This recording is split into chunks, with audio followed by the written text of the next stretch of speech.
سمجھ میں نہیں آیا. اب کسی نے بتایا تو آپ کے پاس لے کر آئی. میں نے نقش دیا پینے کے لیے, ایک گلے میں پہننے کے لیے دیا. میں نے کہا انشاءاللہ اسے دورہ نہیں پڑے گا, اگلے مہینے اس کو لے کے آئیے گا. دوسرے مہینے لائی, کہنے لگی الحمدللہ نہیں پڑا. میں نے ایک تعویذ اور پینے کے لیے دے دیا, 10 روز یہ پلا دیجیے گا, ضرورت نہیں ہے, 1 مہینے کے بعد آئیے گا. دوسرے مہینے آئیں, دورہ نہیں پڑا. تیسرے مہینے آئیں, دورہ نہیں پڑا. ابھی آئی تھی, آج اتوار ہے, جمعرات کو آئی تھی. کہنے لگی کہ اسے ابھی تک تو دورہ نہیں پڑا, اب پھر ابھی 4 تاریخ 5 تاریخ آنے والی ہے. میں نے کہا بس اب میری گارنٹی نہیں. کہنے لگی کیوں؟ میں نے کہا بی بی یہ سارا کھیل یقین کا ہے.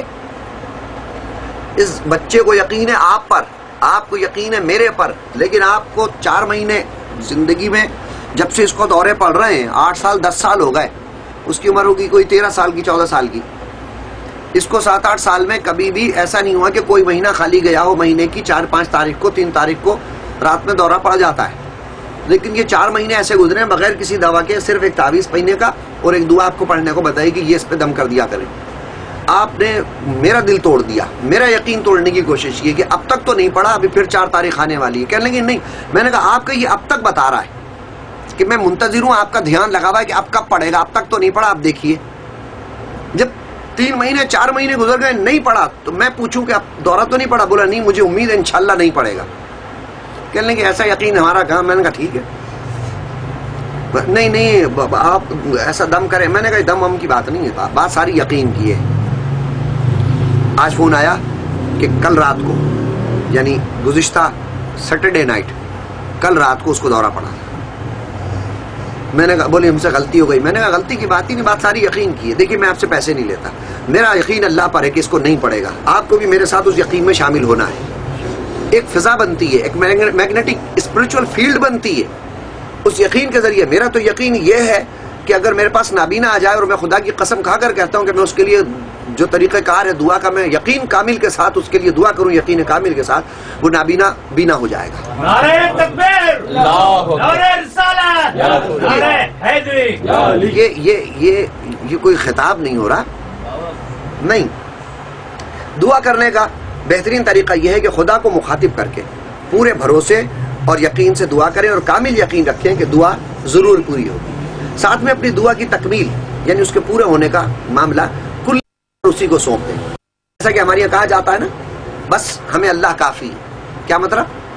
حسبنا اللہ و نعم الوکیل, بس ہمیں اللہ کافی ہے, اور وہی سب سے اچھا کام بنانے والا ہے. یقین کریں کہ یہ ایک جادو والا جملہ ہے, بلکہ جادو سے بھی تیز کام کرنے والا. قرآن کی آیت ہے نا, مگر میں نے یہ کہا کہ اس کو میں لیکچر کی شکل دے رہا ہوں, اس کو مذہبی اور خطاب کی شکل نہیں دے رہا.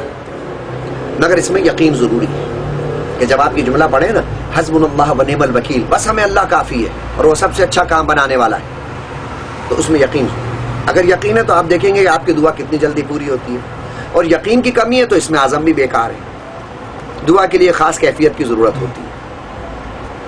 پچھلے دنوں میں نے تذکرہ کیا تھا نا کہ پچھلے دنوں میرے بچے نے, معاذ جس کی عمر 16 سال ہے, مجھ سے کہا کہ بابا مجھے نئی سائیکل لا دیں. چونکہ یہ کو ساتھی چاہیں گے تو اس مضمون کو, اس گفتگو کو پرنٹ بھی کرائیں گے, تو موٹر سائیکل نہیں کہا کہ 16 سال کے بچے کو موٹر سائیکل دلانا غیر قانونی, جب تک وہ 18 سال کا نہ ہو جائے لائسنس نہ ہو. تو اس کو موٹر سائیکل دلائیے, لیکن میں نے کہا کہ سائیکل, تو مجھے نئی سائیکل دلا. میں نے اسے منع کر دیا کہ بھائی تمہارے پاس ایک سائیکل ابھی 2 سال پرانی 4 سال پرانی موجود ہے, اس سے کام چلاؤ. مگر وہ نہیں مانا, اور کچھ دنوں کے بعد پھر اس نے اپنی اسی خواہش کا اظہار کیا, اور پڑوسی اور اپنے ماموزاد بھائیوں کا حوالہ دیا کہ انہوں نے بھی نئی سائیکل لی ہے, مجھے بھی نئی سائیکل دلا دی. میں نے اس کو منع کر دیا.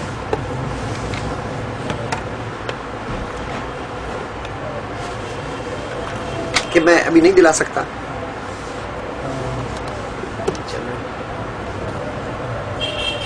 کچھ دنوں کے بعد جب گھر کے دیگر افراد بھی بیٹھے تھے, اس نے پھر اپنا مدعا بیان کیا.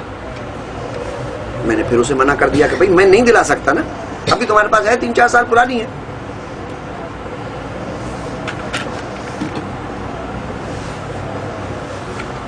جب میں نے اسے ڈانٹا تو عجیب انداز میں آنکھوں میں آنسو بھر لایا. ایک دفعہ اور جب اس نے مجھ سے کہا اور کہنے لگا کہ بابا آپ سے نہیں کہوں گا تو پھر کس سے کہوں گا؟ آپ ہی تو میرے بابا ہیں, آپ ہی میرے سب کچھ ہیں, آپ سے نہیں مانگوں گا تو کس سے مانگوں گا؟ بس اس جملے نے کہ آپ سے نہیں کہوں گا تو کس سے کہوں گا, آپ ہی تو میرے سب کچھ ہیں, آپ ہی تو میرے بابا, مجھے ہلا کر رکھ دیا. اور میں نے اسے تسلی دی کہ انشاءاللہ نئی سائیکل جلدی آ جائے گی, اور 2-3 دن بعد سائیکل دلا دی. یہ میری دسترس میں نہیں تھی, میرا بجٹ اجازت نہیں دے رہا تھا, میں افورڈ نہیں کر سکتا تھا, مگر بچے کے انداز اور مانگنے کی کیفیت نے اسے وہ چیز دلا دی جو میرے لیے بظاہر دینا ناممکن تھا. تو وہ رب, وہ خدا جس کے دستے قدرت میں سب کچھ ہے, جو اپنے بندوں سے اس درجہ محبت کرتا ہے کہ کوئی باپ اپنے بیٹوں سے نہیں کر سکتا, اس سے مانگا جائے تو عطا کیوں نہیں کرے گا بھائی؟ مانگنے کا ہونا چاہیے نا, بس یقین, انداز اور ایک خاص کیفیت ہے. آپ مانگ کر تو دیکھیں. ایک خاص نقطہ مقصد کے حصول کا وہ یہ ہے کہ آپ کے پچھلے حالات یا موجودہ خراب حالات آپ کی نئی کامیابیوں اور ترقی کے راستے میں بالکل رکاوٹ نہیں بنیں گے. ذہن میں یہ خیال آ سکتا ہے کہ آپ سوچیں یار میں نے تو جب بھی جس کام میں ہاتھ ڈالا مجھے ہمیشہ ناکامی ہوئی, اس لیے ہو سکتا ہے میں اب بھی ناکام رہوں. اس خیال کو دل سے نکال دیں, کیونکہ جو لامحدود قوت آپ کے ذہن اور کائنات میں کام کر رہی ہے وہ زمان اور مکان کی قید سے بالکل آزاد ہے. اس کے لیے فاصلے اور وقت کی کوئی اہمیت نہیں ہے, اس کے سامنے آپ کی پچھلی ناکامیوں کی کوئی حیثیت نہیں ہے, اس کے لیے ماضی, حال اور مستقبل کوئی چیز نہیں ہے. دوسرے یہ کہ اپنے مقاصد کی تکمیل کا نقشہ جمانے کے بعد یا دعا کرنے کے بعد یہ مت سوچنے بیٹھ جائیں کہ اب فلاں شخص یا فلاں جگہ یا فلاں ترکیب سے یا فلاں رشتہ دار کے مر جانے سے یہ مقصد آپ کو حاصل ہو جائیں گے. یہ ترکیبیں سوچنا آپ کا کام نہیں ہے. جو عطا کرنے والا ہے اس کے پاس وسیلے, اسباب, ترکیبیں سب لامحدود, وہ خود بھی لامحدود, انلمیٹڈ, اور اس کے وسائل بھی, سورسز بھی. وہ جانتا ہے کہ ہمارے مقصد کو پورا کرنے کے لیے اسے کون سا بہانہ چاہیے. رحمت حق بہانہ می جویت, اللہ کی رحمت تو دینے والے کے لیے بہانہ ڈھونڈتی. شرط صرف یہ ہے کہ آپ ایمان رکھیں کہ مجھے ملے گا. لوگ اللہ تعالیٰ کے متعلق ظاہری تصور تو یہ رکھتے ہیں کہ وہ ذرے ذرے میں موجود ہے, ہمارے ہر کام پر نظر رکھتا ہے, ہمارا رازق اور رب یعنی پالنے والا ہے, ہر اچھائی اور برائی اسی کی طرف سے ہے, مر کر اس کے سامنے پیش ہونا ہے. لیکن حقیقت دیکھی جائے اور ان کے حالات سنے جائیں تو پتہ چلتا ہے کہ یہ سب ان کے نزدیک زبانی باتیں ہیں. ایسا ہوتا ہے نا, وہ جیسا کہتے ہیں ان کے عمل سے خدا کی ان صفات کو ماننے کا یقین اور اس یقین کا اظہار نہیں ہوتا. آپ جو خدا کے متعلق کہتے ہیں اس پر کامل یقین بھی رکھیں تو آپ کو بہت کچھ مل جائے گا. اس گفتگو کا خلاصہ یہ ہے کہ دل سے دعا کرو, اپنی کامیابی کا خیالی نقشہ جماؤ اور جو چاہے حاصل کرو.